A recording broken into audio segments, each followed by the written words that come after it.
Pumatol ka sa lalaking kaya magpatayo ng sariling bahay. Hindi yung puro hakdog niya lang ang alam niyang patayuin sa buhay.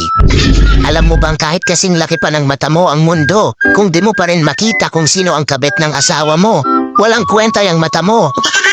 Sa panahon ngayon, masisipag na magmahal ang mga tao. Bakit? Kasi pati mahal ng iba, mahal na rin nila. Ang Pasko ay araw ng pagbibigayan. Kaya kung ayaw mo na sa asawa mo, ipamigay mo na. Mga malulupit na kasabihan. Aanhin mo ang ganda kung retoke lang pala. Aanhin mo ang gwapo kung gusto lang naman ay hubarin ang panty mo. Aanhin pa ang kagandahan kung ginagamit lang naman sa kalandian.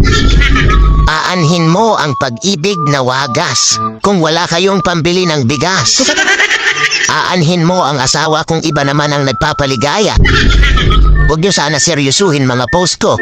Kasi kung ano-ano na lang pinipindot ko dito lalo na kapag nalipasan na ako ng gutom.